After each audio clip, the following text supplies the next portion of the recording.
Please. Baba wetu wa mbinguni, katika jina la Yesu Kristo tunakutukuza, tunakuinua, tunakuabudu. Wewe pekee ndio Alfa na Omega, mwanzo na mwisho. Wewe unayetuliza bahari, tuliza mioyo wenye bomba katika jina la Yesu Kristo. Tuliza akili zao, tuliza roho zao katika jina la Yesu Kristo. Maroho ya kuomboleza na huzuni na fadhaiko ikatoke katika jina la Yesu Kristo. Yesu, mimina Bwana wingu la faraja katika familia. Damu ya Yesu ikanene faraja, damu ya Yesu ikanene uguso, damu ya Yesu ikanene utulivu. Sande Mungu wetu wa mbinguni, leta utulivu na utukufu kurudie. Kwa jina safi la Yesu Kristo tumeomba. Muya Yesu ataiwe. Muya Yesu ataiwe. Eka tusome neno sanga hii. Eka tusome neno sanga hii. Na utayo umsoke ngai. Neno soma Samueli wa Keli.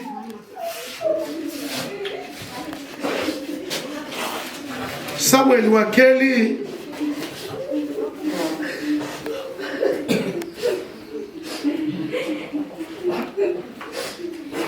Kilungu cha mbe. Verse 22. Kutoka kwa damu yao waliouawa, kutoka kwa shamu yao mashujaa, upinde wa Yonathani hautaruki nyuma, wala upanga Sauli hautamrudia kama. Anuwa muziitikilai uni wendi wangai. Nundu Masai ilipendeza mbele za Mungu aondoke. Wewe mama mjane na watoto wako, kubali mzee wako alitenda mapenzi yake, mwiti kile wendi wangai. Nundu mundu amine kukwa ndakame yake ikakungama. Hata wa Yesu, wakati mwanadamu aliyo hai, damu huwa inatembea, kwa sababu mwanadamu anaishi kwa sababu ya damu. Na kwa sababu damu ya Masai ilitulia, hivyo mkubali mapenzi ya Mungu. Mwitikile wendi wangai. Dhashai mtumia huu. Ngoa ni shenyu. Iliko ni shenyu. Ona kiswanio ni chenyu. Itikila hii uni wendi wangai. Situani ya Yesu. Ningane ngai au shengo shenyu.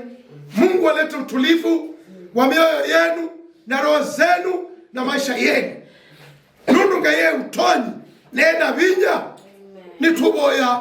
Nengaya ushe iliko shenyu. Eke tuboye. Baba mtakatifu wa milele, katika jina la Yesu Kristo, wewe uliumba Adamu aliye na damu katika mwili. Hivyo Baba, ulitenda mapenzi yako juu ya ndugu yetu mwenda zake Masai. Leta utulivu kwa ajili ya mjane na watoto na wahusika wote katika jina la Yesu Kristo. Wingu la majonzi na kuomboleza likaondoke juu ya maisha yao. Takasa mawazo yao, takasa roho zao, takasa ibada tutakayoenda kuitenda mahali pale.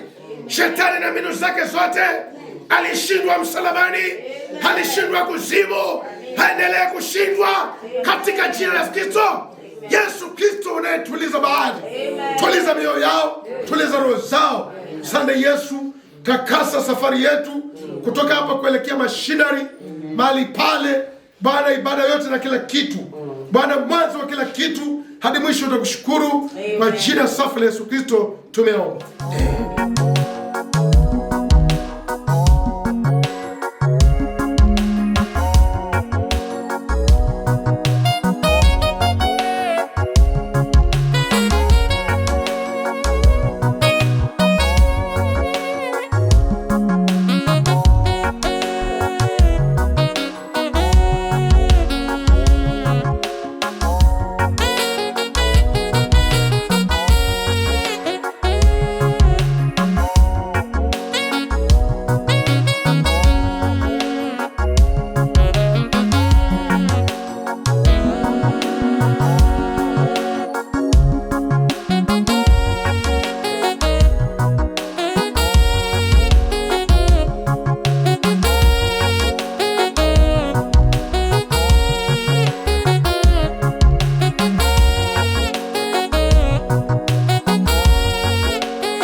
from that key where we are. Say, hakuna Mungu kama wewe.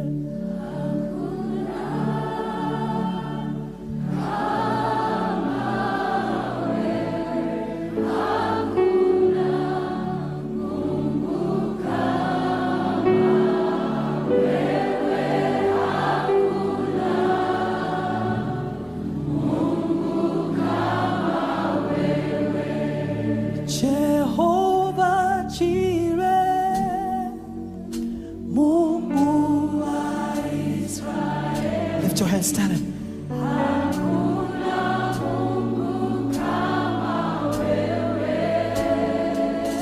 Everybody, Jehovah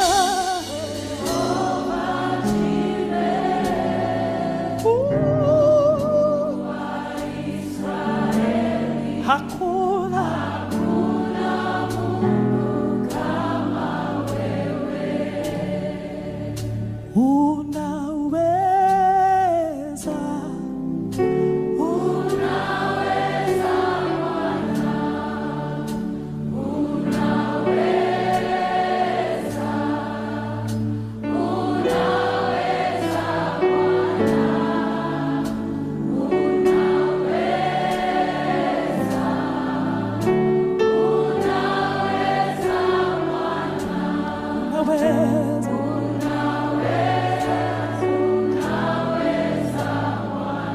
one more.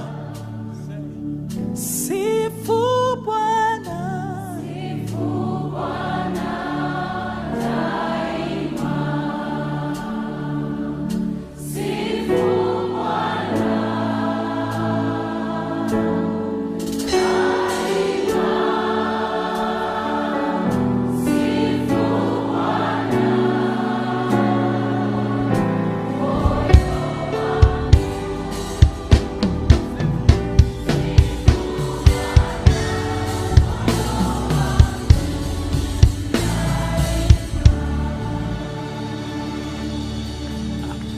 Moyo wangu umsifu Bwana, na vyote vilivyo ndani yangu lisifu jina lake, lisifu jina lake.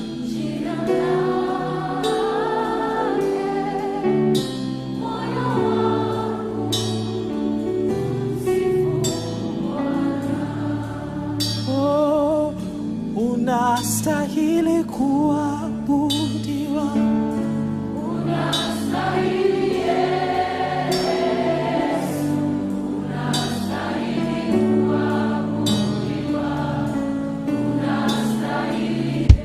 unastahili, unastahili kuabudiwa, unastahili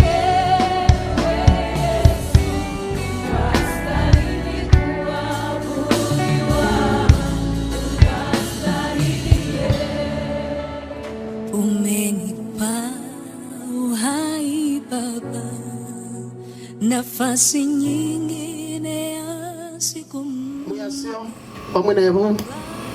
Haleluya. Mwasio. Kila mundu ni kulionga tafadhali. Ngoma hii.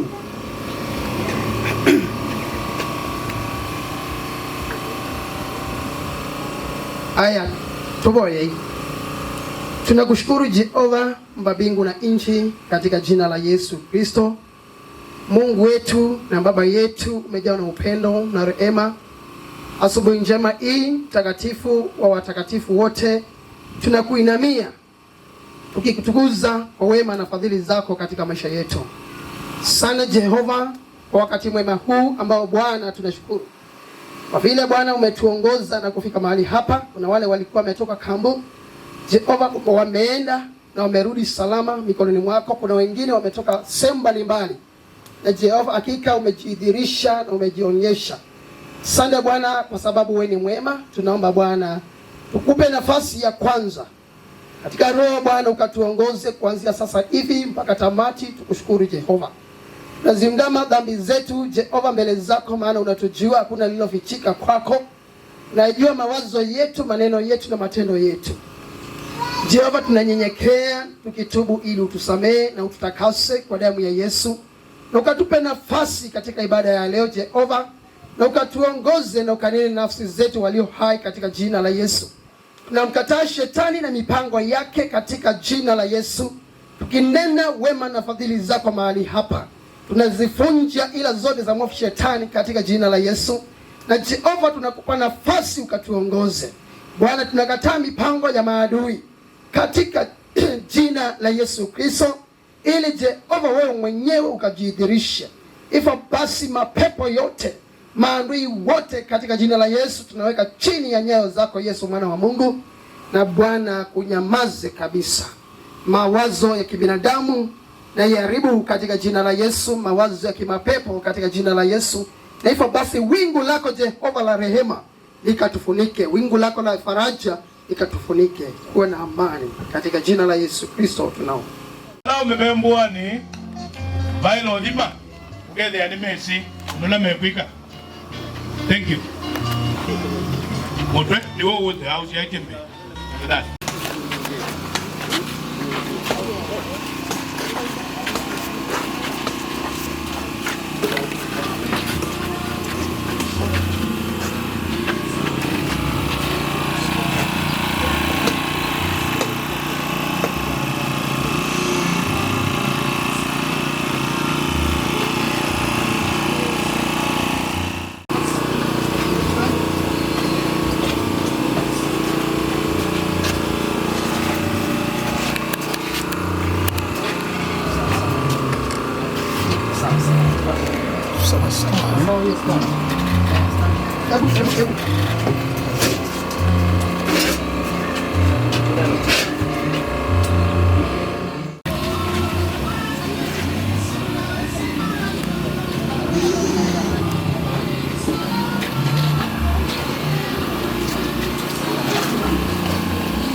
Shindu nena kwata mauneni kou edhani batoneka mauneni ama muka wa Masai mwana na hitu ma Masai asheima Masai ana idhe ma Masai na adhoni ma Masai.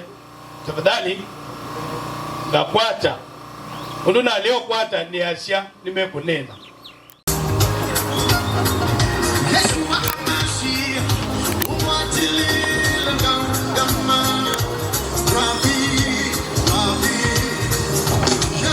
Asante. Niwo? Aume niwe animo maiza wana hiyo aume ni mwazu. Hey, thank you. Nabake ongelo wangi na usio.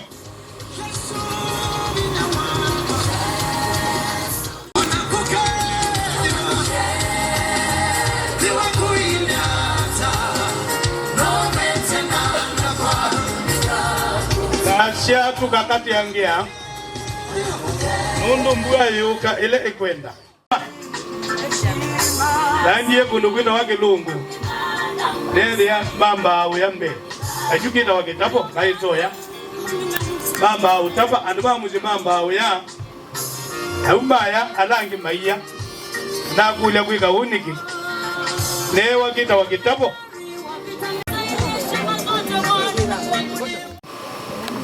Eka ifugoye. Kata kote leo. Fugoye.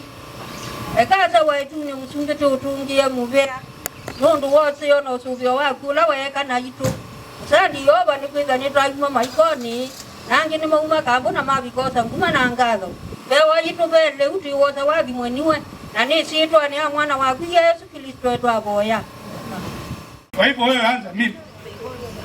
Pastors, tafadhali, wachungaji.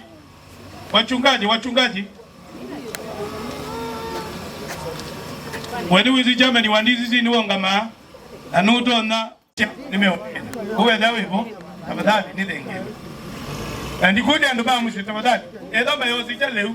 Andu alama meki ya leo mama mandi. Kawa mwingi mundu atabila bilaunda atabila wawai. Dada bilau hizi dada bilau bilau. Wenda kuili kwa dada bilau bilau tukada bilau wai. Yeah. Nongo ndo kiti prengi disiba. Tiendo kuno. Haume beba. Ite di chelo kuno ikati. Ogo the white. Nukoze bilau. Ogo bilau nukoze white. Tafadhali ule uide no dai ke aneza. No le uyiki wa ula mondo mina. Yeah. Le uyiki we.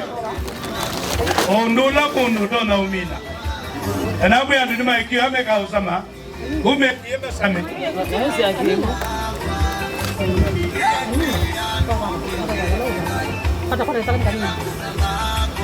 Na ndo mbona ndio na mwende ila kwa aje akila isilia mondo. Kana ndo mwende mbona? Sio malize hiyo kwa kamera basi. Wewe ndo kunjia wao.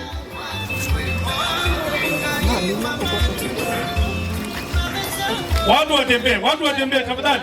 Wewe bilau tukaendelea white. Wewe white tukaendelea bilau. Kika usama. Ndio bwana. Yeah.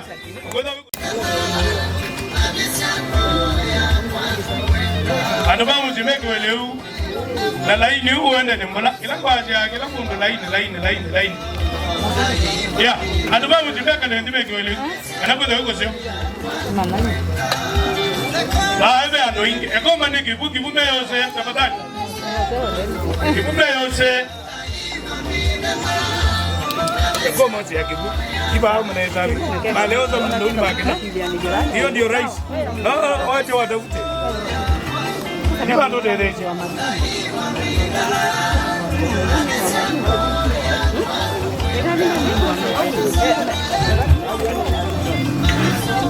Very weki wawa dabelo niku sama tigo oh wego bilau nukeke wa muzele wego muzele nukeke bilau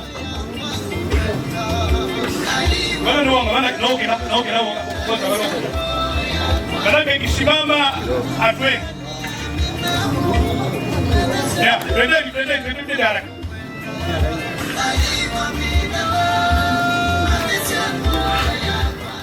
Kwa wiki ole kiasi. Bendi dia, no mo kije.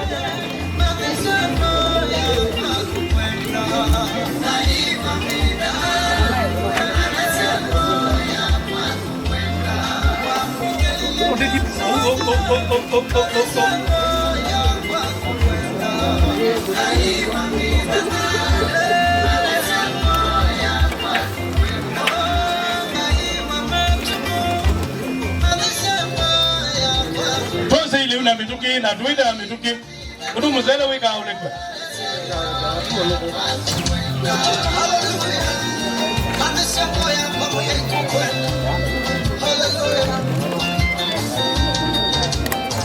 wala wana na wazi kwali kuikola pika na nita tafadhali twendeni haraka Kuzela dai kwa lenji weki wapo jawe sani mba kwa songa mbele Oku me gatomana nila minana kusonga mbele age kakunga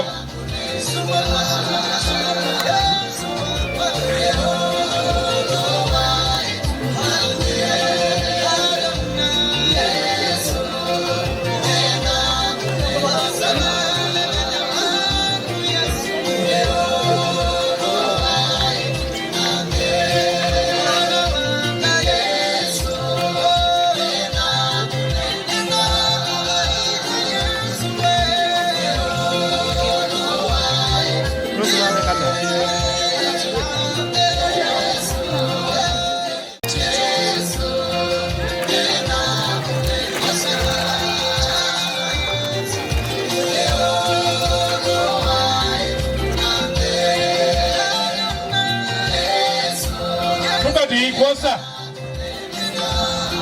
Yeah. Piga dengi. Yana tuende mbala.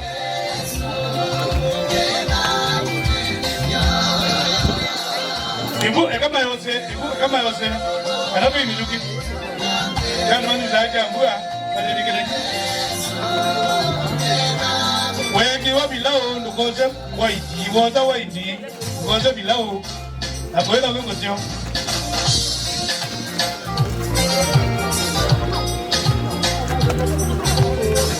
tafadhali aini hizi atumiazu mebau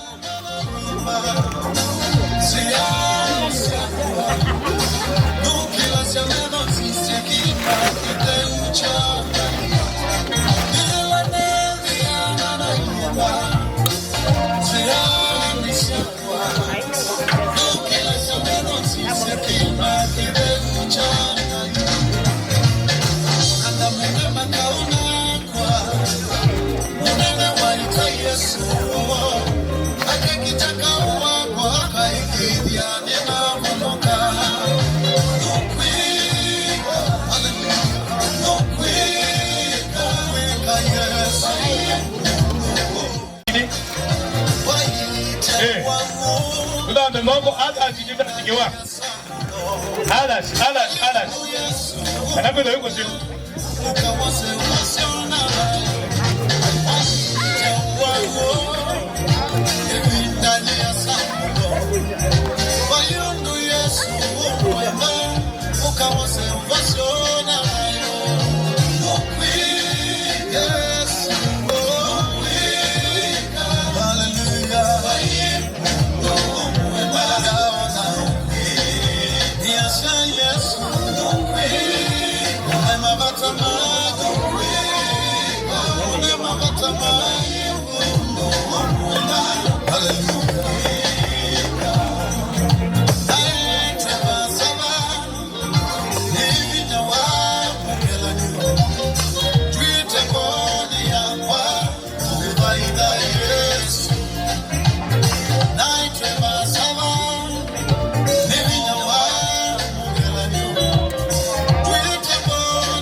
ilangu ngubika you others with ya mabingia ando alangi atui anana bogile na twaishe ne mosele wika picha kwa ozei oye anatu ambizi chati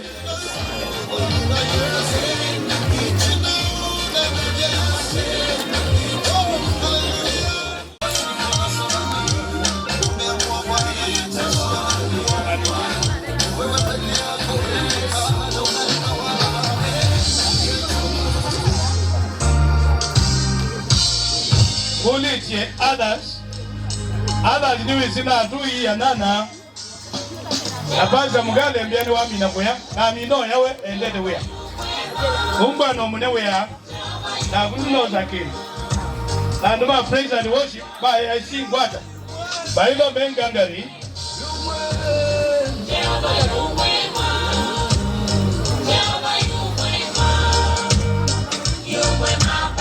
yeah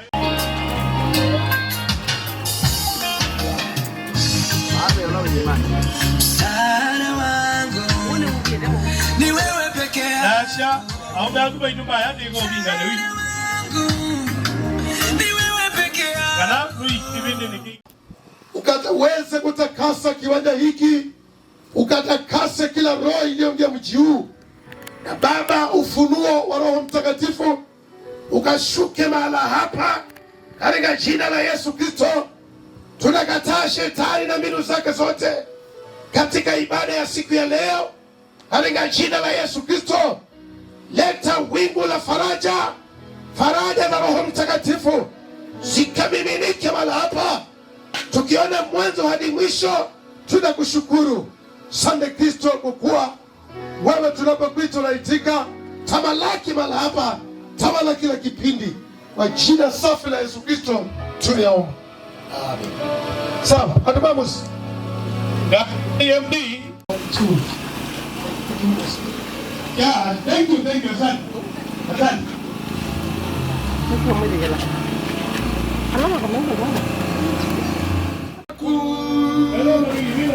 Chaloni chakwa kundi kaenda nasa naku neno mukeje sitwani ya Yesu muyaseo anduma musi muyaseo eketu somende dosanga hii Yobu kilungu cha muthia Ayubu 42 mstari wa kwanza na wa pili. Ndipo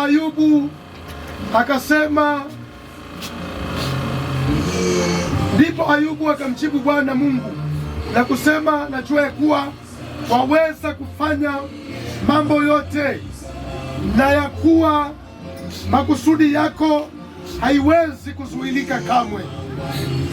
Mwaitu wina chaku itikila uni wendi wanga hii ngayana ndiye Masai au mendino kila tutialite nacho bado mwi kwa mwaitu dhasha mtumia sana mudhashide wenyu nundu. Haya ni makusudi ya Mungu. Hakuna mwanadamu aliye na uwezo wa kuzuia kifo, kwa sababu ni Mungu pekee alivyotamka pale Edeni. Kwa hivyo dhihirisho kwamba haya ni makusudi ya Mungu, haiwezi kuzuilika kamwe. Ekaituboye mtakatifu, mtakatifu, wewe ndiye Jehova Shama, Jehova Lava, El Shaddai, Mungu mwenye nguvu na uwezo na mamlaka. Kwa ajili ya mama mjane na watoto na wahusika wote uliomba mbingu na nchi, achilia nguvu zako Jehova zikashuke katika ibada hii. Takasa vipindi viko mbele yetu katika jina la Yesu Kristo. Iyo Baba, utukufu wako wenye faraja ukashuke mahali hapa. Tembea pamoja nasi katika ibada, tukiona mwisho tutakushukuru. Kwa jina la Yesu Kristo tumeomba.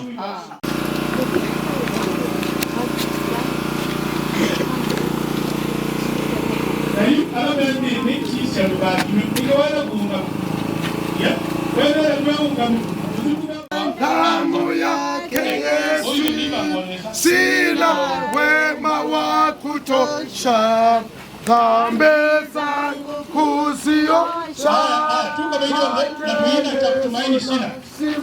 Nasimama ndiye mwamba ni salama, ndiye mwamba ni salama, ndiye mwamba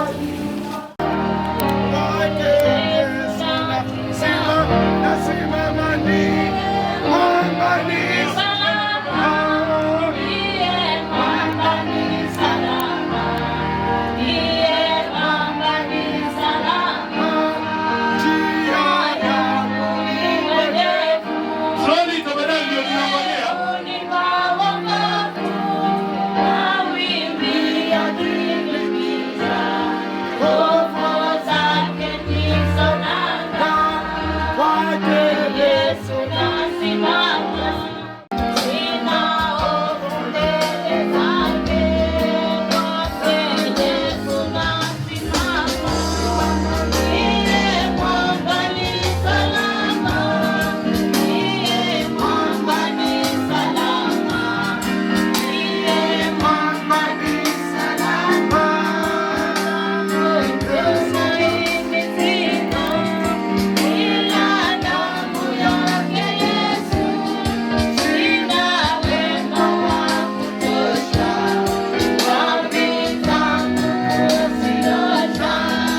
tafadhali hapa. Elawe mundume umyangobia. Nenda nukumya enda kuya basa piu. Piu dhaidini aume.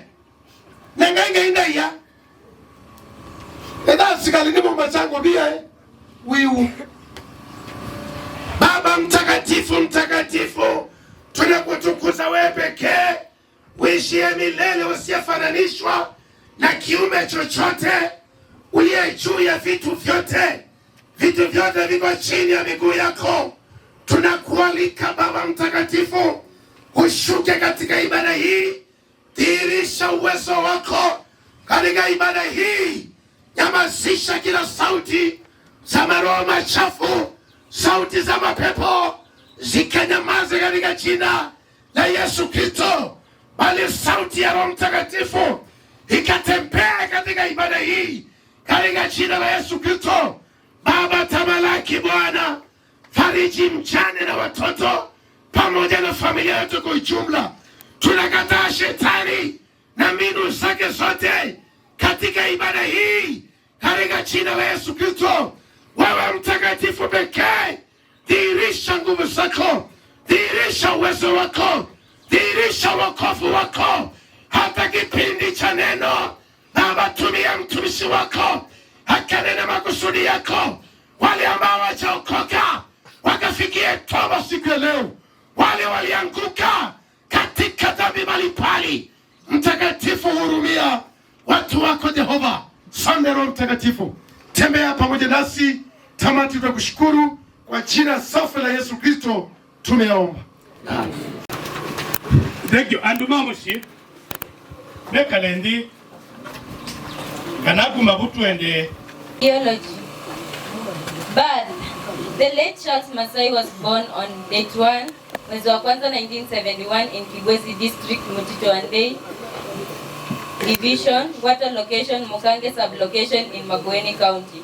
He was a son of Maweu and Kanini, son-in-law to late Mutinda Isika, late Margaret Mutinda.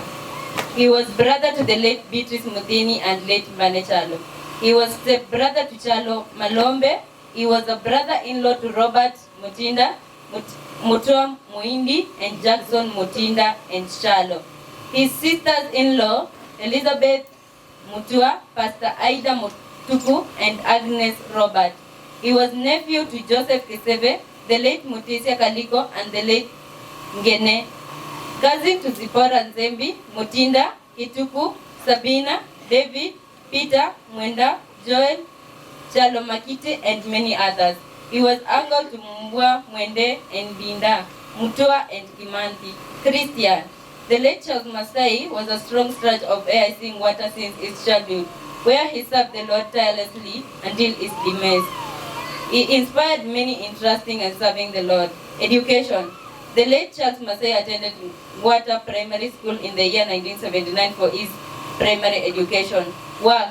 Charles Masai worked in Mombasa Bamburi as a professional security guard from 1990 to 2000, where he was transferred to his own place for his retirement. He later joined Water Dispensary as a security guard until his demise. Family life. The late Charles Masai got the love of his life, Jess Masai, in 1993. They were blessed with 3 daughters and 3 sons: Kanini Masai, Itabi Masai, Mudiani Masai, Maureen Masai, Mumo Masai, and Miriam Masai. He was blessed with 4 grandchildren: Kimiu Albanas, Mesha Kamota, Leon Mutuko, and Innocent Momo. Demise and spiritual promotion. The late Charles Masai lived a very enjoyable Christian life until when he was informed in Federal Road accident on date 3 mwezi wa 3 2026.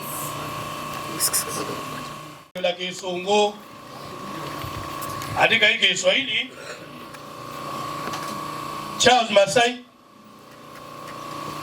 hiyo ndio theology ya Charles Masai. Na wewe hata tukibadilisha lugha namna gani, najua tuko chini ya Kibwezi, walewa Kiswahili alikadhalika Kimombo, kwa hivyo itakuwa hivyo.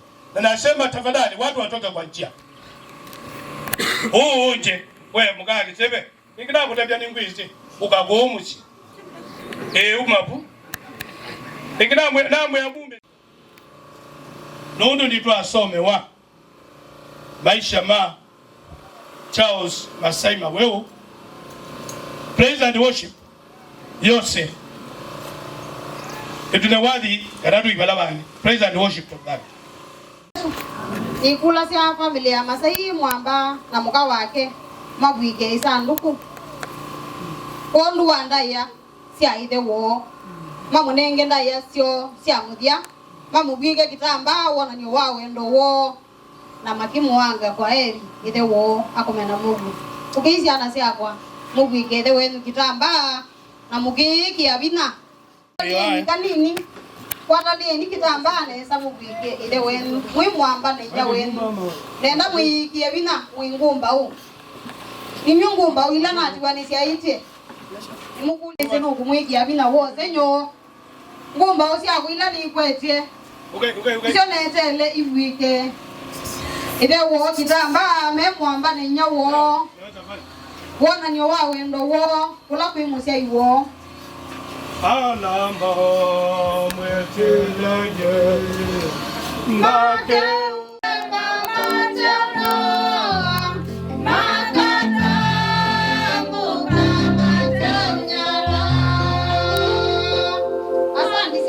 kwa ngaine mwathime sioke ni mwikalendi ngai akimunenga mugwe wianie mathayo ne meni. Asante niwe ndo pelingi pe kitamba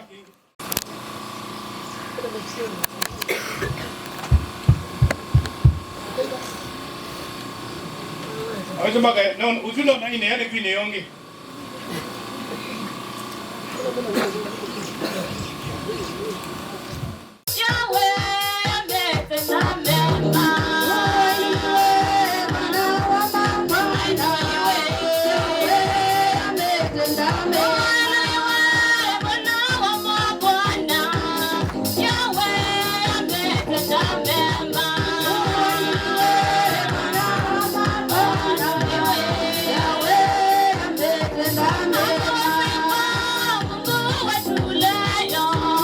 Yeah.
nibi kibindi kisio tukabikie kutaya ngai.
Yesu asifiwe.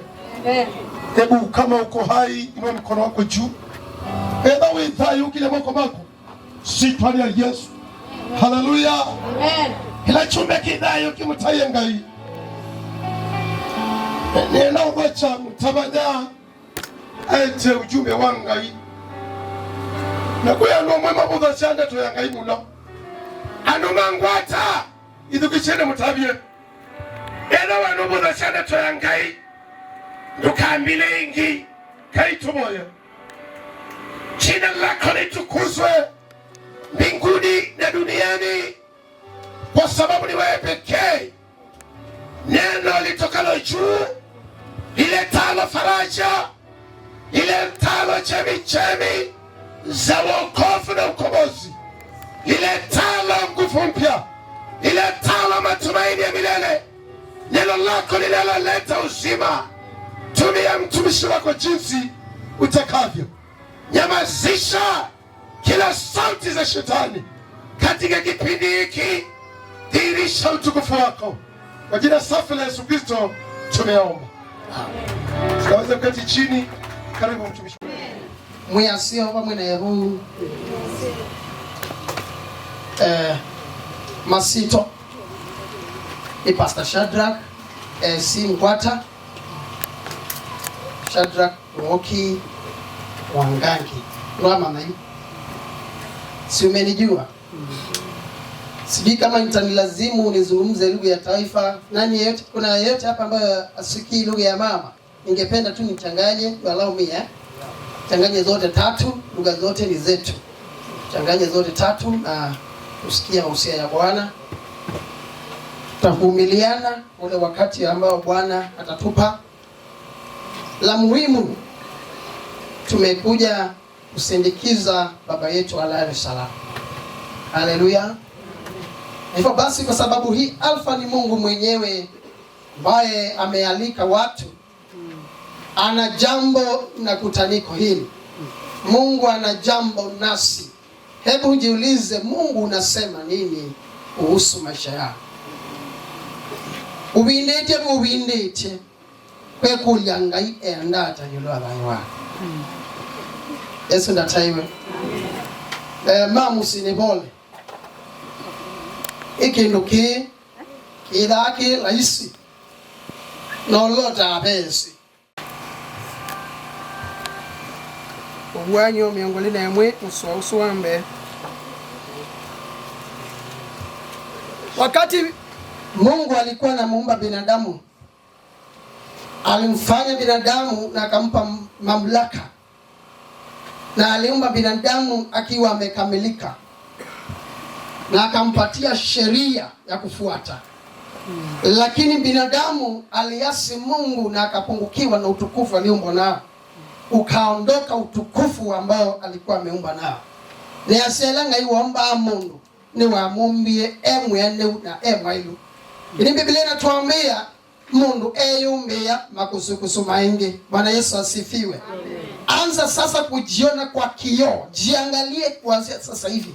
Tukienda na kumaliza, tumalize vizuri. Bwana Yesu asifiwe. Tukienda na kumaliza, tumalize vizuri. Asa ni miongoni na mwe soma msoambe.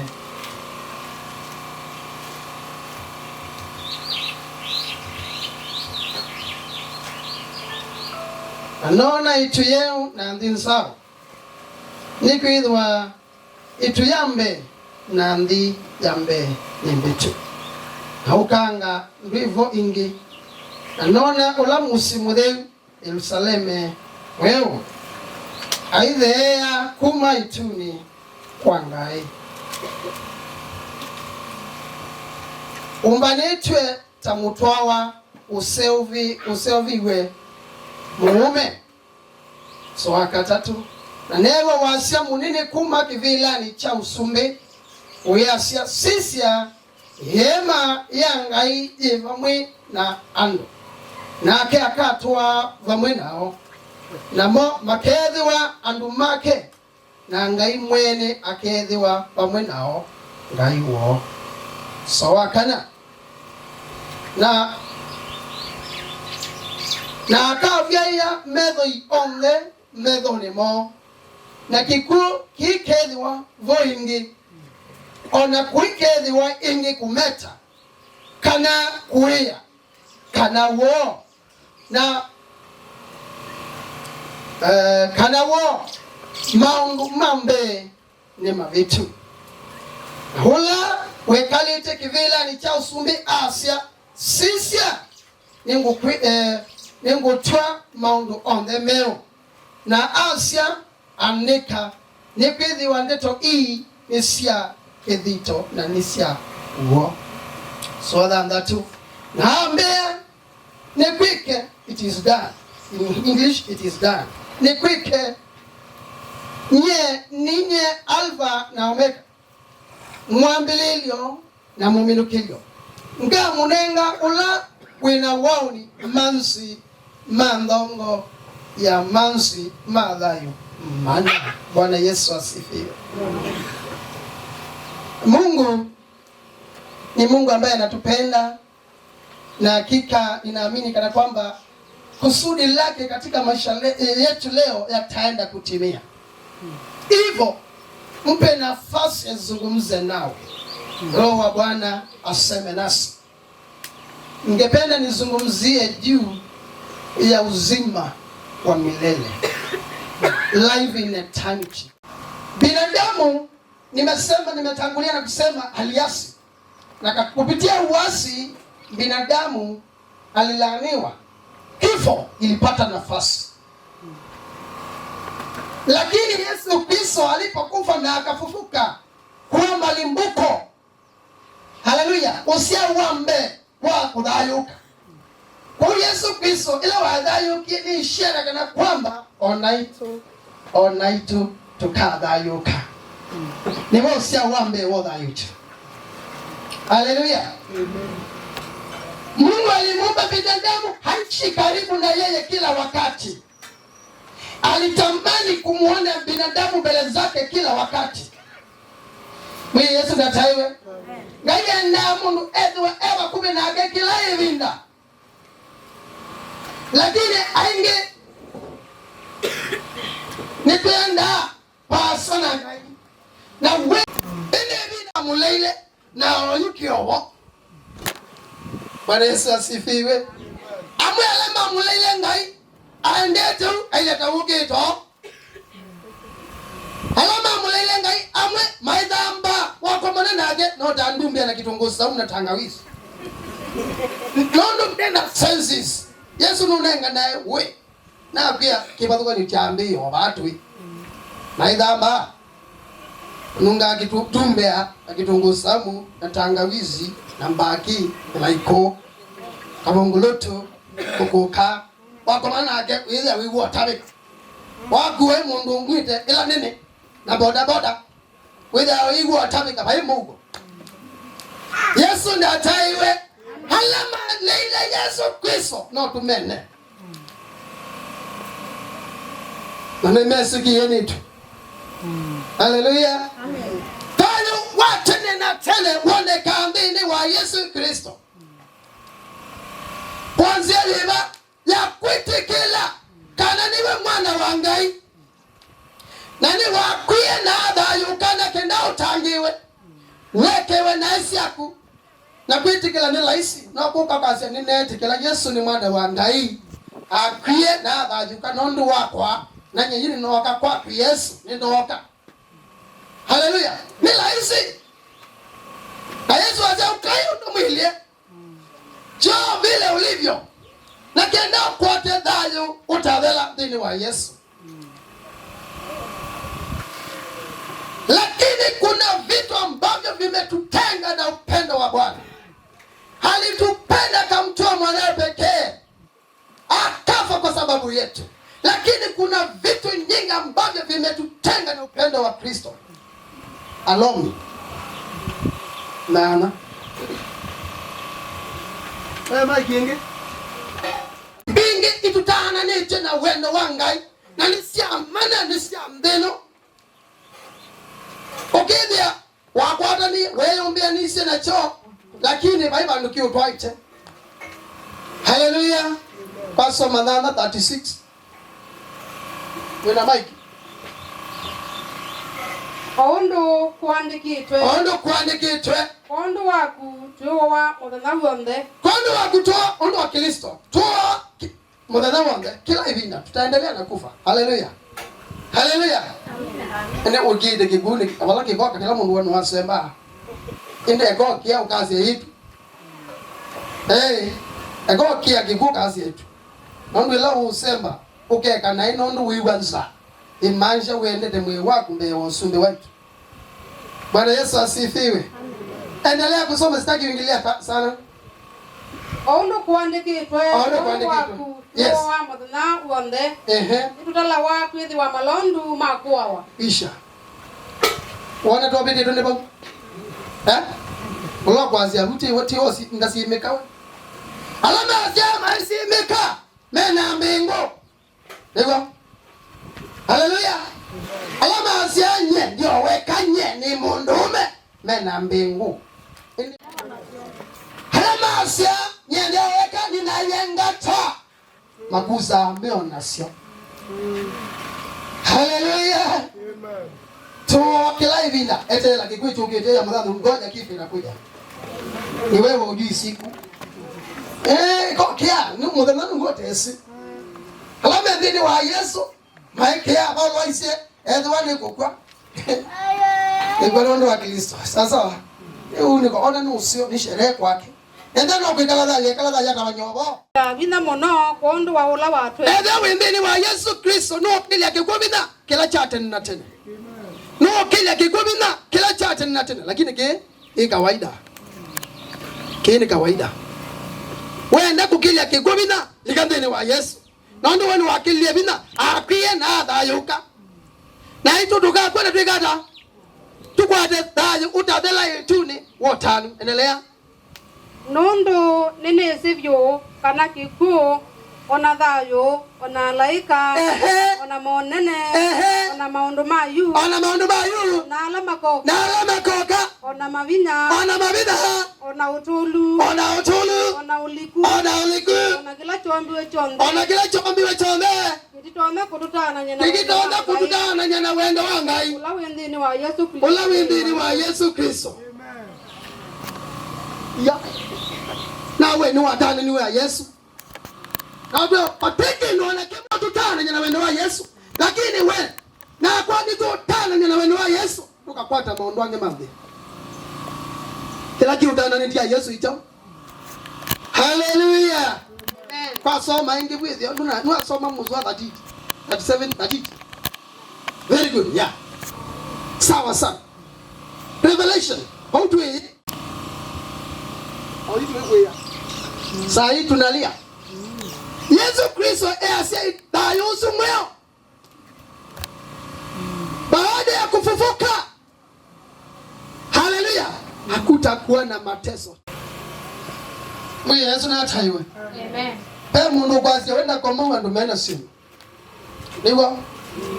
Mundu kwazi siana siake silio soma. Ando mena mbesa, mena mali, mena mbuina, mena ngombe. Niwa. Mundu kwazi wenda kala ateo ya nesa na ateo myo sindula unyusa na ateo sindula wesa au mena mbesa na mena mali. Kwa osi atua ya ukito mabena. Endie da yu o mundio mewa ula ukita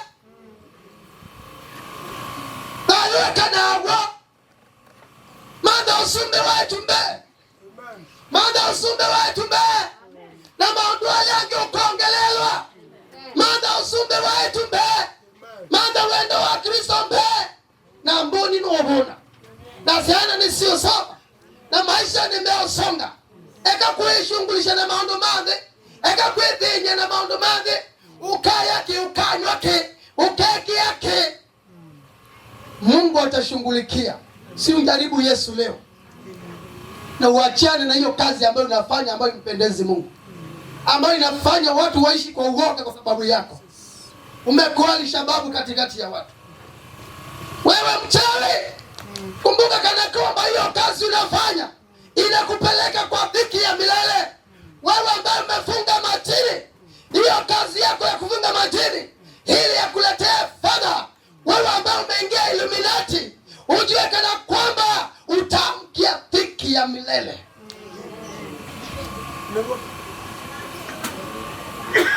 Yesu ambaye nuko kweli ekane na welo kwete umanda dali utadela wa Mungu. Tafuta wewe wangie nuka ya gaibisiwe wewe sensilo ndo napika nuka ya ni mudo kwa na wendo liganda na nginoka su kwa nende su kwa na mbeza si akana kene si afisi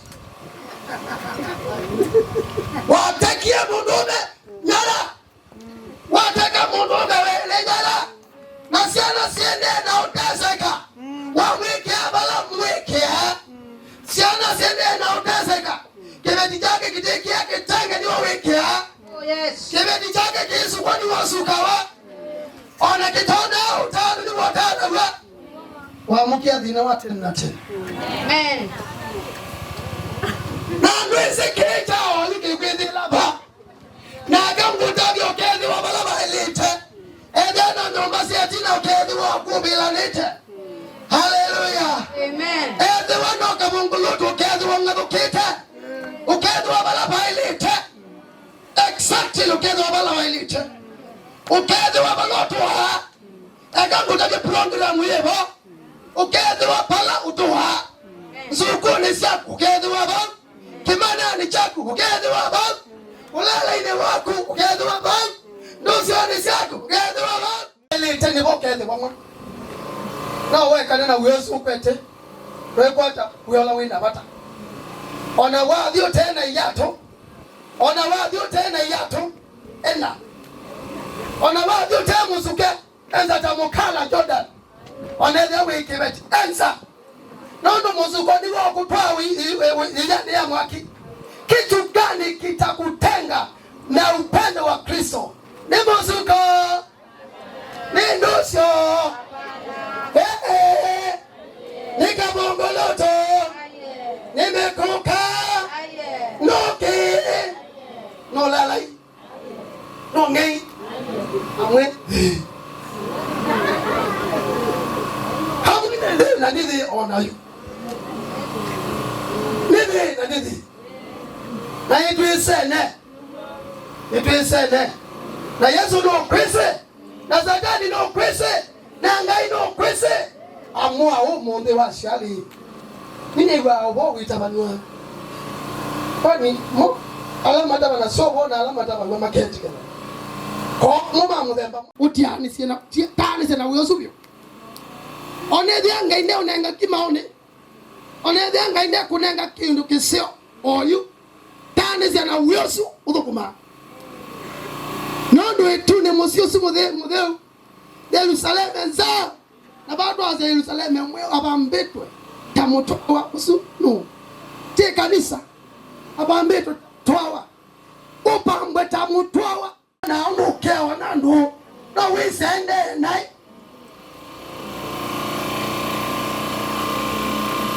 mwana ndada na wisi wende nai umete mabumi alata ukonzete andumi alata wadwekie supermarket ATM card supermarket wasiendo kama nansa nondo wina supermarket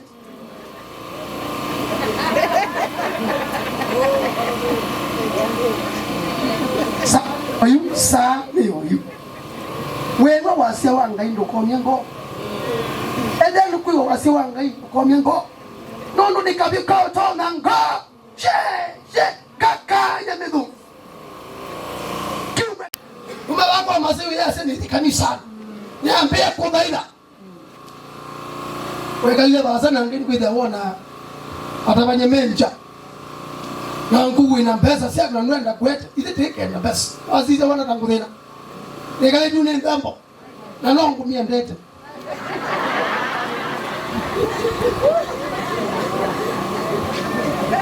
nongo mienda leta sandaka tunahitaji. Si nimekuja hapa wiki yote. Kama ungekuwa unatoa sadaka ningekuja na nini? Azile ninazidi sia na hapo. Na kuonga iwe tu wakukuma. Ngai ni wakukuma jana hiyo kikara. Jana hiyo kima na mwe mwithe. Edenza wa Yesu wetu no wayo. Ona lazima injili injipeleke mbele. Injili na gharama na nyinyi mnagharamikia. Mwiti kila Yesu monde. Olike wendoni. Kama somia muzauti shana. Naambia muzawada ndatu ni kwike tisida maundu mabitwasu. Ama imeneno. Nyenile Alfa na Omega. Mungu ndiye mwanzilishi.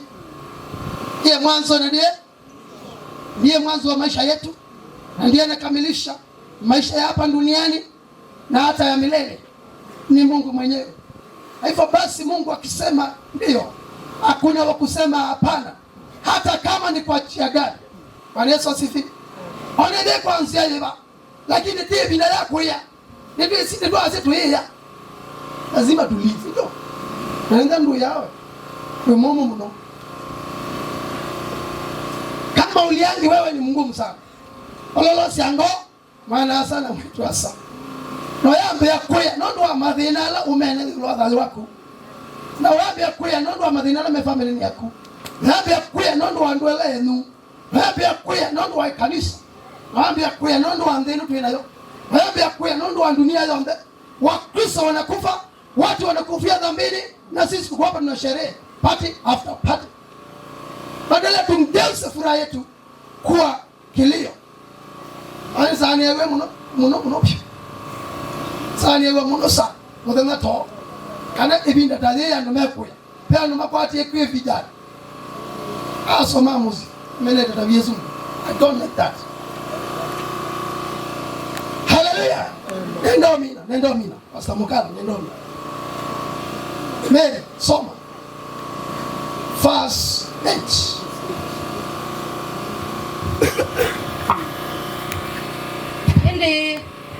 Ende alama kia wewe unauoga mwingi sana.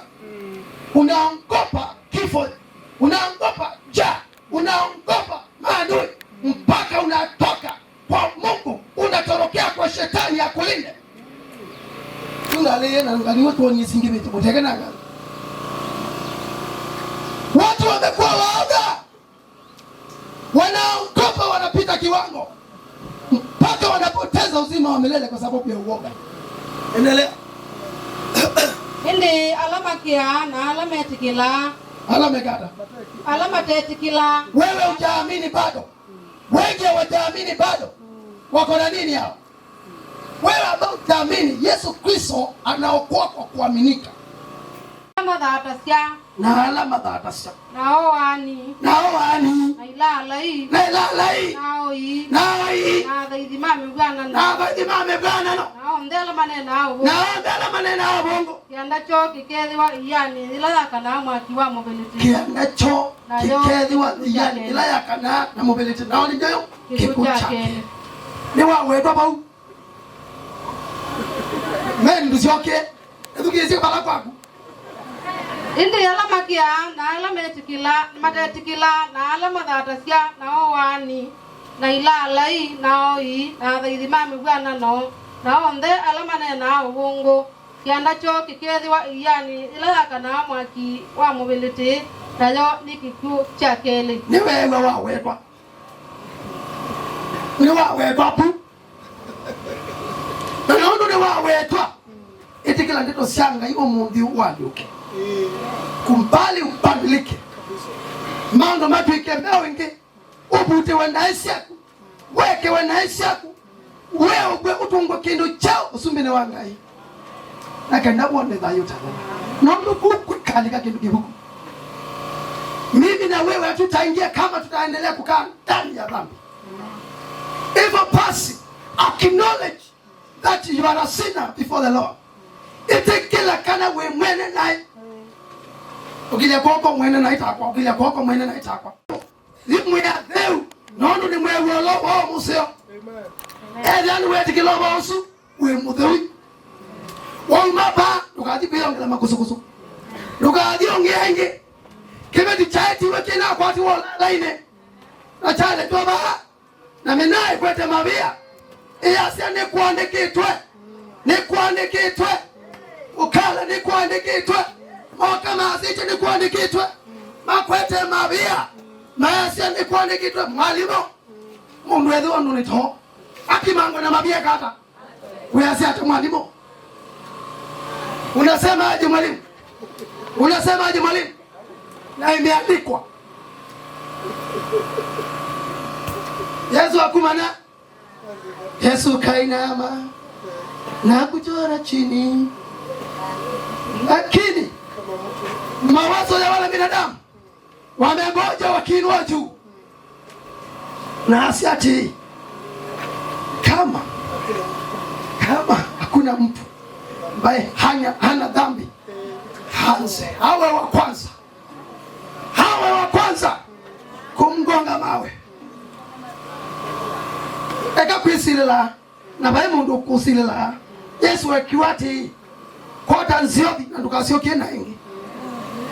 Kota nziobi na ndukasioke na ingi. Ndukasioke kuwa na ingi. Ndukasioke kumia ingi. Ndukasioke kusuka na ingi. Umandusio ni kabisa. Eka anolevi kabisa. Mikungeke na yopio.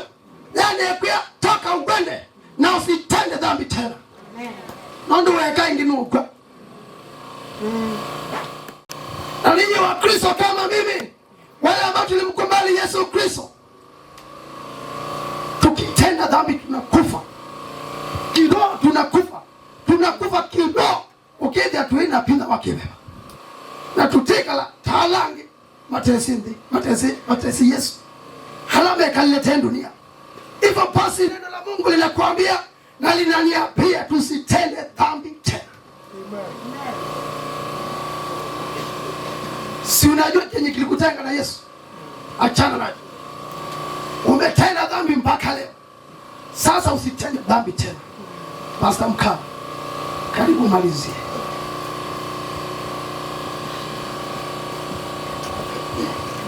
Haleluya. Bwana Yesu asifiwe. Niye nasikio asikie. Vile Roho wa Bwana asema. Nimalizie na kusoma mstari mmoja. Nyinyi binadamu na wahurumia. tahadhari ni kwako wewe binadamu. Jitahadharishe. Kuna kitu kimesomwa hapa kinaitwa ziwa la moto, Jehanamu kwa lugha nyingine, ziwa la moto.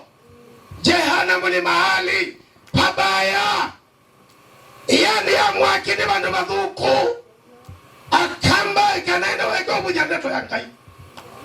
Ziwa la moto ni mahali pabaya.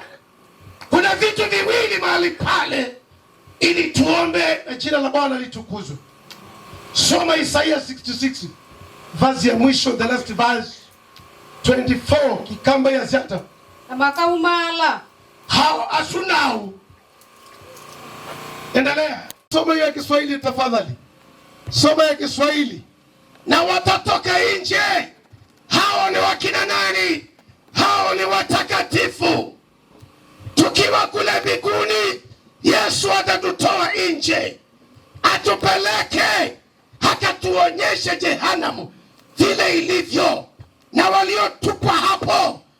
Unajua sasa hivi tuko hapa kwa mazishi, na wale ambao watakataa Yesu, sisi watakatifu tutawajua wale wako huko. Wala numoneka kuya mashinari kuna kindu tukamona bao ekaimoke au onde. Soma Kiswahili nasema watatoka nje. Hao ni watakatifu walokole.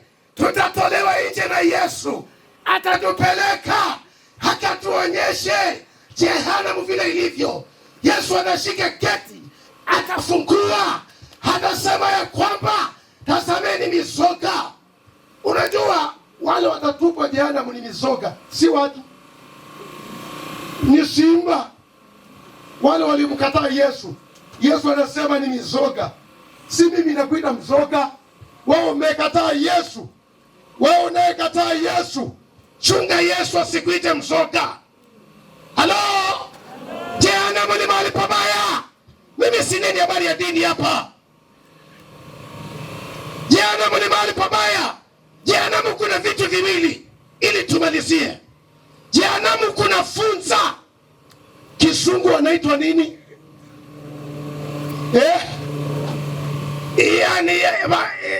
Jehanamu kw'ikintu zita wasinyu. Sinyu. Yani isuba abantu baomekeza be. Sinyu zita wasinyu. Funza. Kazi ya funza ni kuruma watu. Na hao funza wakiwa kwenye hiyo Jehanamu, kazi yao ni kuruma watu. Haijalishi wewe ni msomi, haijalishi mwenye pesa, haijalishi majina yako, haijalishi umaarufu wako, haijalishi maisha yako yale uliishi. Kazi ya funza ni kuuma. Halo, Biblia inasema kwamba huu moto tunatumia duniani times 7. Mara ngapi? Wanaume wanavuta sigara, wanaweza kuchomeka, nayo Jehanamu inawangoje. Siku hizi hata wanawake wameweza kuvuta sigara. Unaweza kuchomeka na Jehanamu. Ule moto tunatumia huku times 7. Halo? Bawa kama makaka ya kikamba. Yaya ni mwini. Yaya ni yeye. Yaya kitimba ni chombwa. Yaya inyuni ya kata. Halo? Jehanamu si mahali pa mchezo. Ninyo vijana ambao mnakula miraa, maita mambuku. Anola maisamu kukana. Wajibu si chabandu wala maisamu kukosu. Maita mambuku. Tusamutu wa mudhemba. Tusamutu wa mbui. Aume mutaiye mukuka. Mume maita mambuku. Alo, ni nene na mundu ba. Nekane na ungendo mundume. Eka omea maita mambuku. Disemba na dhika mudhoni wakwa. Disemba nilikuwa nasika baba mkwe. Alivuta kiraiko mpaka mapafu ikawa ni vidonda tupu. Alivuta sigara, rosta, sigara zote mpaka kamalizia hiyo. Tulipompeleka pale Kenyatta, akafanywa examination, tukalipa zaidi ya 1,300. Mapafu ni vidonda tupu. Wanaume mnaovuta sigara, wewe ni mgonjwa, njoo kwa Yesu. hata fadhali ukufe ukiwa ndani ya Yesu. Alo, ilalai mutalala yembaka ungua miti siamba hii kaumia ukusa dumangwata ulalai utengimiye wapigeni mukwato wa ngite imetisha kwato ni mukwato wa ngite yanode kimetisha lalai ni andumana eli na bibiti Shakespeare kekala utu kulukulu na kwa mundu umenundu walele Yesu wiba ungede teto ila yakwiye matende wibwana na ulawati wa kizungo maima utakufa mwanaume. Sikia, utakufa chana na ujinga ulawa na akaonde dunia hii au umia kitambi nu. Wanaume sikieni, dawa ni Yesu. Na wewe mwanamke uliyechukua bwana wa mwenyewe, nataka kuomba sasa. Ndukambila ingi sitwali ya Yesu. Ndukambila ingi kuza umebene. Ndukambila ingi mundu muka sitwali ya Yesu. Ndukambila ingi tuiwako wa masaitu tabano wao. Mzee mmoja wa kanisa alichukua mke wa mtu, wakaenda msituni, wakafua nguo zote, waanze ibada. Kitu saa 12 jua linatua. Mungu akiwa mbinguni akatuma nyoka nyekundu. Nyoka hizi lile kati. Mundu amesema ataenda Mombasa ni mudhe. Nindune. Natoki wedini kitimba kuja na tamoyobi. Ndune. Harufu ya uzinzi wa Ngwata imenuka mbinguni. Ile mji ya Ngwata inanuka uzinzi ile. Mundu aende na Mombasa alijao. Nyoka nyeku. Wedini kitimba siende chao. Nyoka.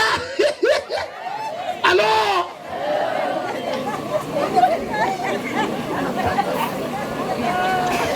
Bwana Yesu asifiwe. Hebu ungalisimama na miguu yako. Alama mwetela ye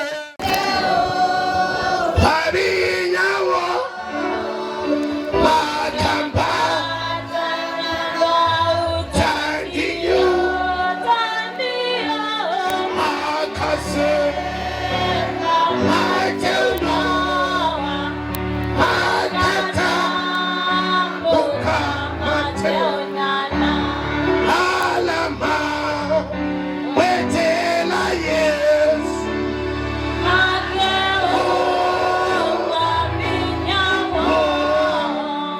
Makamba Bao Tangiyo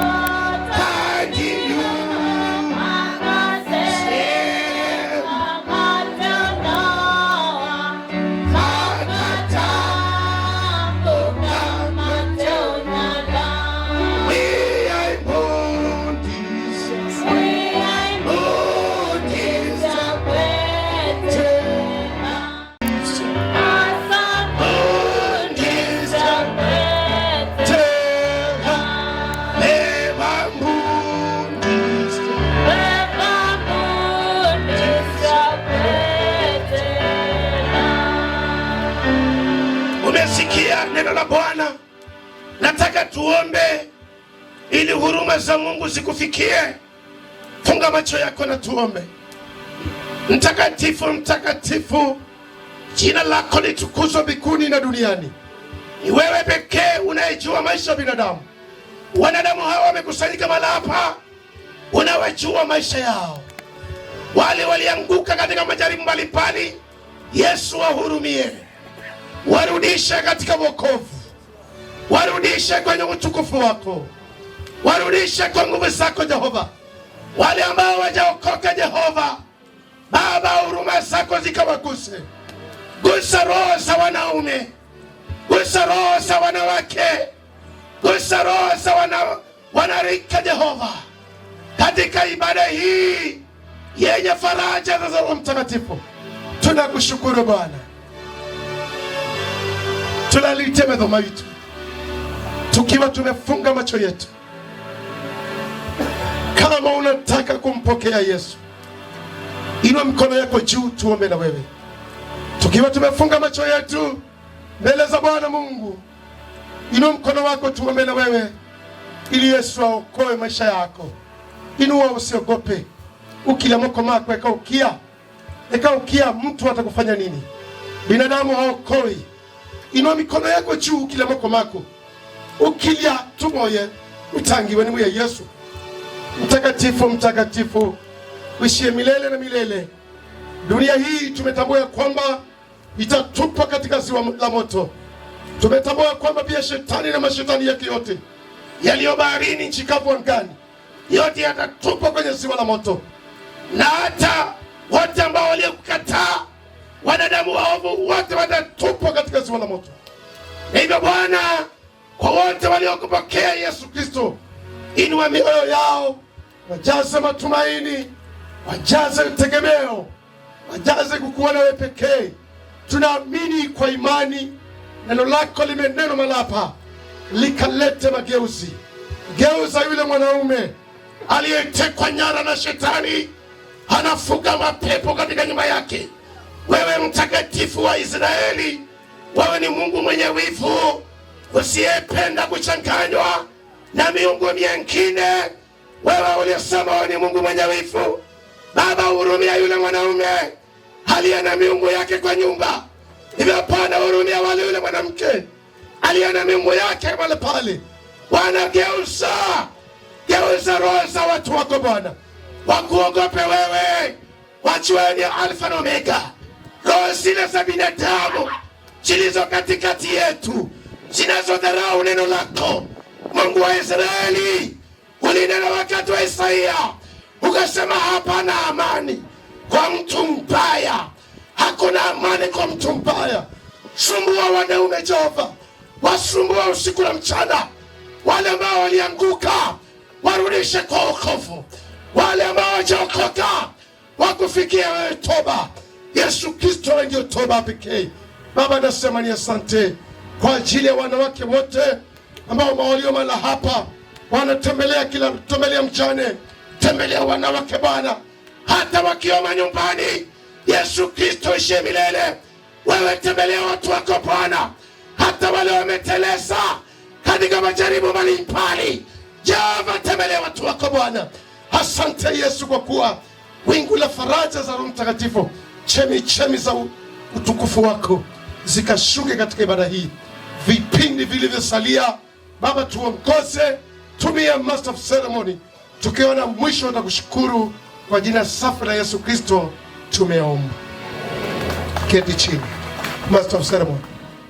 Kwa hilo neno la Mungu, na tumekuja kipindi kingine ambacho ni cha usemi. Anoni si opasta waweta azi adamune ndune ane ya ukia yube omundu ukukilo batu kenge wiziyo maisha na life history ya Masai no myene nanayi mubadu wa mitindu emunyene towene nzuno iya lakini abanga mwikagwe nisinongo kwenda kwa yo life history ya Masai ni wene kwake. Lakini tafadhali twinenga nbamushi uneni lakini nyalangi nitiukia tukengana alangi nitiukia tukengana no kukoka tukenga ukaja nuraita ngombe ikaema na itiuka na uneni wa muka wa Masai ya consultation. Nimeconsult na pika picha, kaniambia kwamba vijana waje wasaidie watoe hii hema ili picha ambazo watapiga zisiwe na madoadoa, kwa sababu hapa kuna kivuli na nje hakuna kivuli.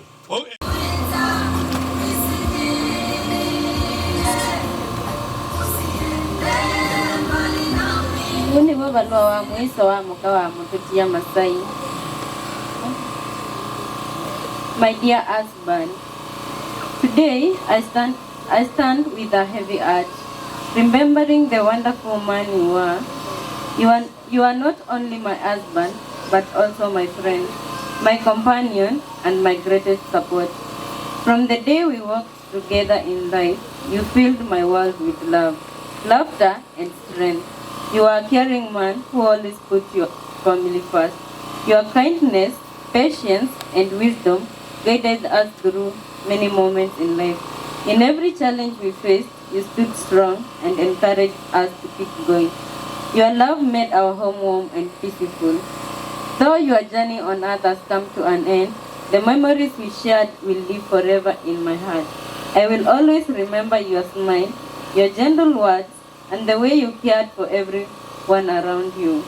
You may be gone from our side, but you will never be gone from our hearts. Your love will continue to guide us every day. Thank you for the beautiful life we shared and for the love you gave us so freely. Rest in peace, my beloved husband, until we meet again. Amen. Niwo kuneni wa mwaka wa Masai aniwe wani kizungu umusioni musobelie yuka chana ni nzomu siandiki yenyake kuneni musio yuka aume.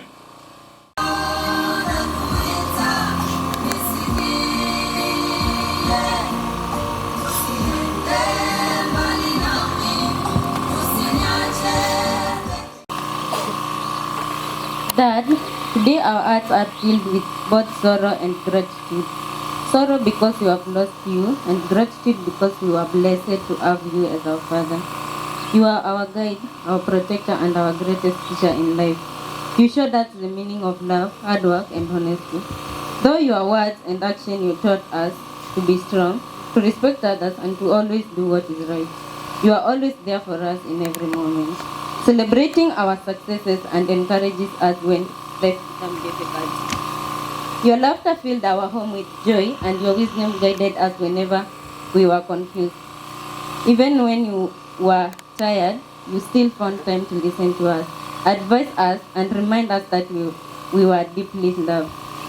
Though you are no longer with us physically, the lesson you told us and the love you gave us will remain in our hearts forever. We promise to honor your legacy by living the values you instilled in us.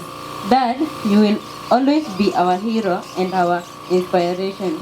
We will miss you dearly, and we take comfort knowing that your love will continue to guide us every day. Rest in peace, dear Dad. Ozuni oneni White Market Sons. Manaendelea. Sawa. Fekangu mwasimoni na nusio.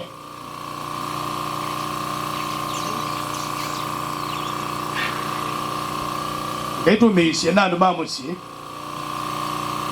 Fekangu andikita simoni. Dear Dad, today my heart is heavy in a way I have never felt before. Standing here today trying to say goodbye to you feels unreal. Part of me still hopes that this is just a bad dream and that somehow you will call my phone and or walk through the door again like you always did. But the painful truth is that you are gone and our lives will never be the same. Dad, losing you has left the space in my heart and that no one will ever be able to fill. You are more than just my father. You are my protector, my guide, my strength, and the person I knew I could always count on, no matter what. Knowing that you will no longer hear from your voice, see your smile, and talk with you again breaks my heart deeply. One memory that keeps playing in my mind is the last time we spoke. You told me you would call me at 10 p.m. I waited for that call because hearing your voice always meant much to me. But that call never came. Instead, the next call came. I received the news that you are gone. The moment broke my heart in a way I cannot fully describe. I never imagined that our last conversation will be the final one. That one thing that hurts my heart deeply, knowing that you will not be there on the day I graduate. I always imagine you that day with you in the crowd, smiling proudly, watching me walk across the stage. I worked hard knowing that one day I would make you proud and that you will be there to celebrate with me.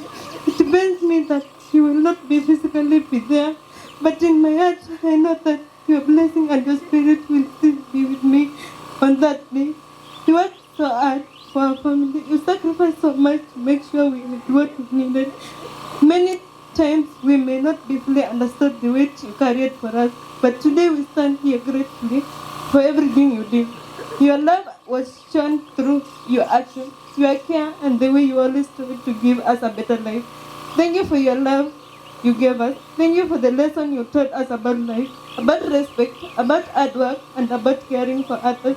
Those lessons will stay with us forever. Even though you are gone physically, the values you planted in us will continue to guide us every day in our life. That you are loved more than what can ever explain. Your presence in our lives was a blessing, and the memories we created with you will have lived in our hearts. Though our hearts are broken today, we are thankful to God for the time we were with you. As we lay you to rest today, we do so with tears in our eyes and the love in our hearts. We promise to carry your memory with us wherever we go. We promise to live by the values you taught us and keep our families strong, just as you always wanted. Rest peacefully, that you have fought your fight, and now it's time for you to rest. You may be gone from our side, but you will never be gone from our heart. Goodbye, Dad, until we meet again with all of your love. Asante, ndio chia wewe tisu. Naomba kundiamba huko. Ni wewe tisu ndio chia huko. Ndogo tukeka. Hizo ndio chia huko. Those are the real ones. Kwa hivyo wale wengine pengine vidana tafadhali. Aume. Tukenge.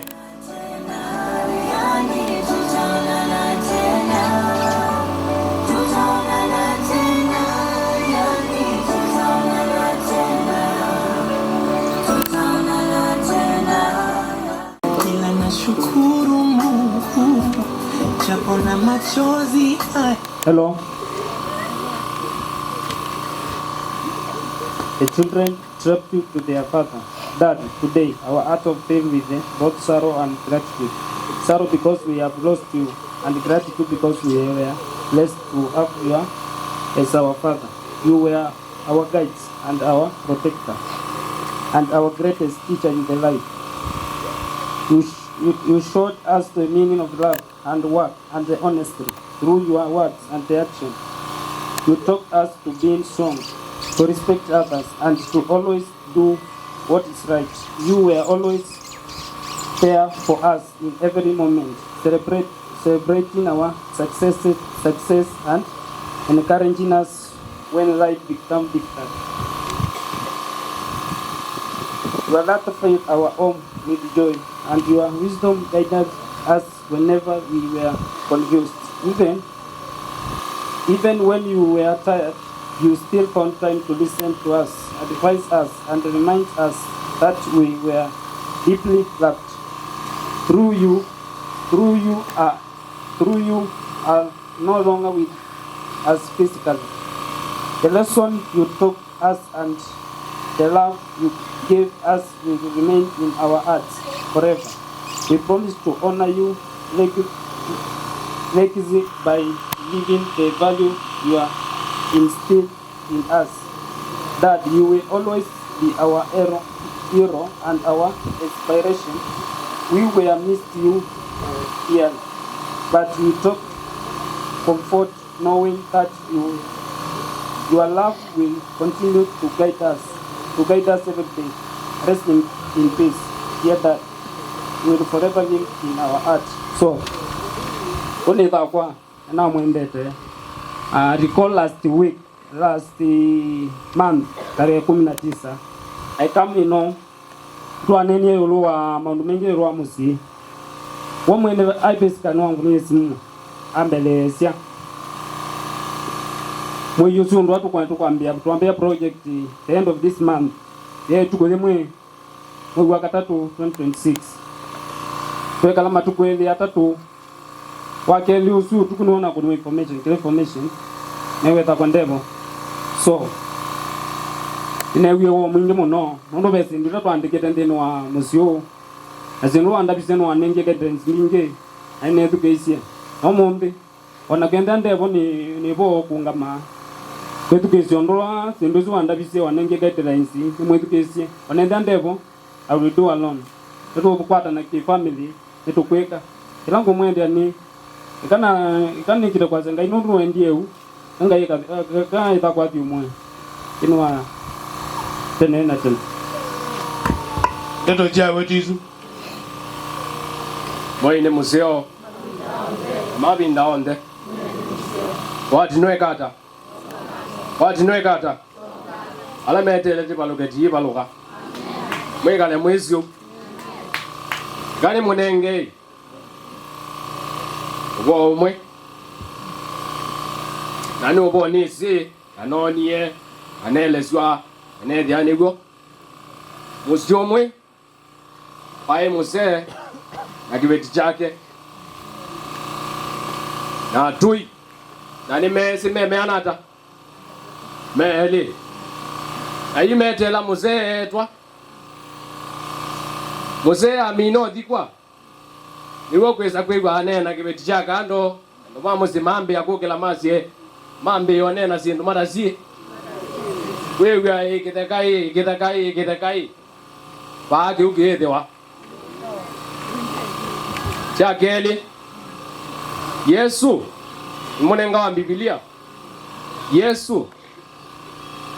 Atembe atabaniti ndeto yangai kila bandu na maniyo make ni waboasia ako mwagune akathayo cha akabosia kenai kenda mekata nanena na ndimo la wambele wa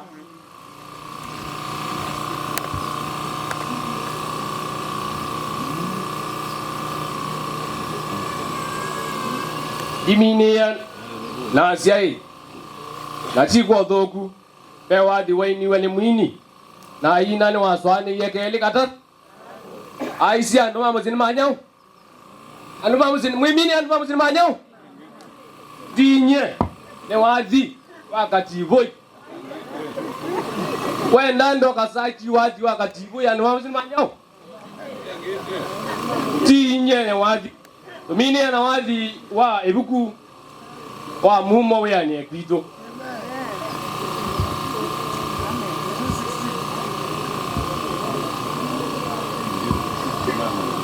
Neneja wekeo data na mwendete muno nona mbeke ajendi anona mbendete engo ni azimu mamu etebo entabyo kaundo mamu ozabina no kwenda kwanga iti kwenda kwito mwina atweke abina anduma family mwina wajuzu anduma family tafadhali nani Yesu ni anisia Mungu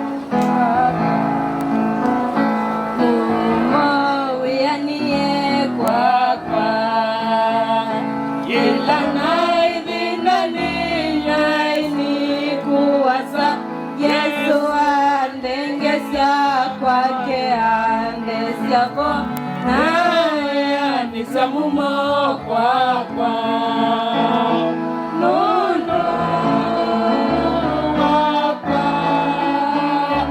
mumo weanie kwapa nono wapa mumo weanie kwapa mumo weanie kwapa. Nina Yesu ni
mubea sana tatati umwana mugo na ndaya. Thank you. No makundi hapa kwa bineni. Asante. Tiuka Ashei Mama Sai. Wazazi wa mwenda zake Charles Masai.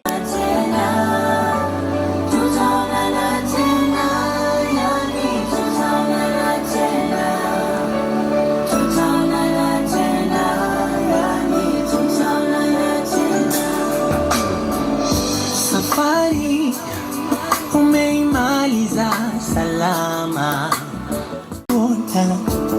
ila nashukuru Mungu. Asante. Japo na machozi haya yote. Brother Shama Sai, brother Shama Sai. Tutaona ndugu zake sisters wawe tayari.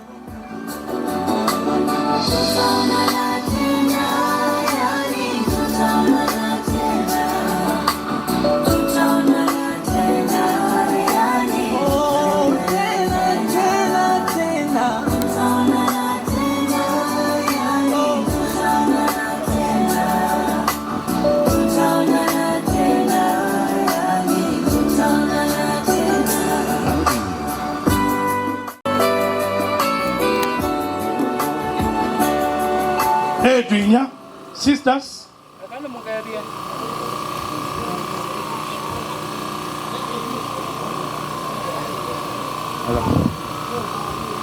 akana mukenge dia masala nyanzu nikaza muyasio na kwa ni musio kwa sio ne ta chalo amalombe numeta ngalo kwa hapa ase Masai ne bro step mama ba tu ye kungwa ta ni tu ta tu ngalo kwa yeko enge adange na cha Masai no tu na kwa dia ne a pe undu kunene na mutabasia na kana ona ndabasia maon na cha kelando na kwa na di umwene sa nyendi no ndonge kila mando me kalo ne ume ya na kyo no de wa di we ya na imwe me ngoda ndatu na inda wa sia ku le tu ne no ko sio muno no ndo ala meku me yawa na de ubio na maili ada na ta nubio ai ba bandu ba bu ba ka pa kansa pa ka sia ti ayala meku ne mambete lenye ne gada la kwa ti nyoku ne mambete le na kwa no nyoku ewa kila ndo na kwa zambroba ana ne tu nasu mewa mindie tene no na mambete le wo nye wa no wa de lo tu mwana sa ko na san tuinya sisters Shama Sai Yesu hata iwe Yesu na kwa nini moka wa chalo asema Masai nuwa mondume ngalikweya na ke uwo nuwa mondume ngalikweya na Masai anayimunana wa kambro nilili kana modeno mwene no kie bangwata mwaka modelu ni muwa na noka weja no ngina nandikidesha na weja ebia ya kwa nati ya mwakini mashina nela na dikiebu bro mbona na angulia muka bro ko waye na mwe ni waye na angulia ni waitwa na mwandi na ida nondo ni nandikidesha lakini nondo wa simo ndinandikide ambe ya uka nene te usindu sia yo nondo ndakitali nene mwene ba yola waboji we simo na alikabu na aboya ndakitali simo na anenga na neti ya laini na register sha na nendo kani moite ko bro rest in peace amen teto Jesus ya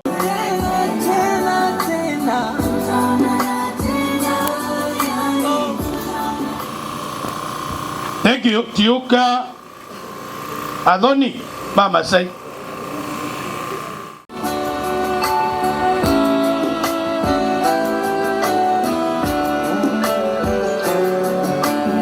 no boki lo la moitu e kasi se kama banga no ke dia di time kama yeah ndo ametwaa ninashukuru ila nitasikia wazile tu mwana au ili ina afadhali ugai ila japo na machozi haya yote yako na sababu, basi tutaonana, ila nashukuru Mungu. Asante Chuka Angos mwendu de endu mama sai kana endwinya edamebo alama jani wene nyama sai ju kana ume mene betisho ada boy sana sio unakoni kuzauka kazi siambe kweko nenda rafiki mtu maana rafiki rafiki rafiki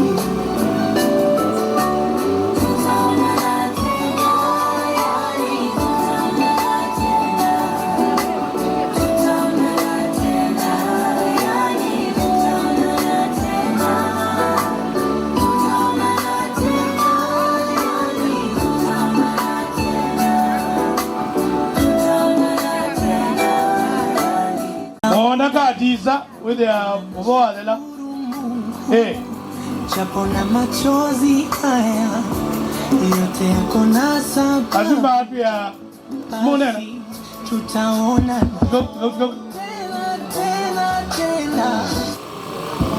Hata wewe Yesu, hata wewe mwana wa Ngai, ni asia kwa masidoni kwa Joseph wa maweo komete bani muivao inyake nitusianirwe na muivao ni watia ngumba usia ungamia musiu na asia musiikiba mwano hard working man mukasisi round ndi kwenda nutukumete na siana ni weyete ninkwenda ngumba wisi siungameni sioneke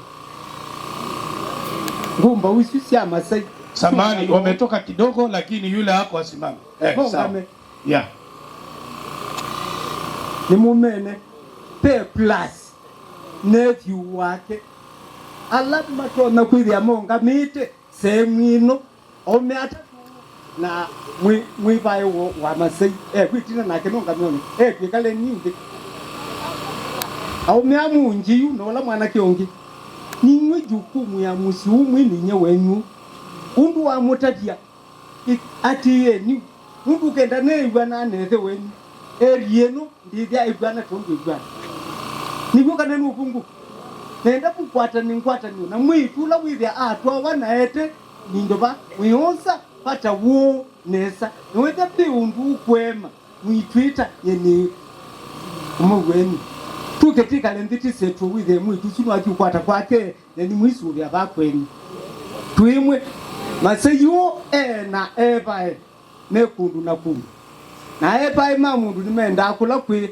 angowo makatwa report mena mathina ku ila mathina simoka pa ni jukumu mwikalendi na bala be kwemela kwipita wampita oka na kwangita pema juma tuketika lendi boys tisike tena wandu wenu nimo nateka setro kila kingi ngwendo mutia nacho tafadhali nenda musise kwa moiba ukega Masai ndekuwa na nandu ngona ndimekuka ba ningwenda neni mukwate undu newa na winyo wenu nena sindizio muno undu mekala niti na mazina maende enesa neni mwendane na mukinda ngapia edeni prop pandu pe makosa ukita na muisise kila kintu chonde mundu Masayu nyentie wangeto wande tusiamuka bao twini ndego ngeto ndeto siasia na siake bao twini lakini maundu tio moka mesetro nungu ndasetro mundu mukaema ndambete nyene ase Masai ni mwiwi na ni mundu ne ndetandu na ni mundu na apokumane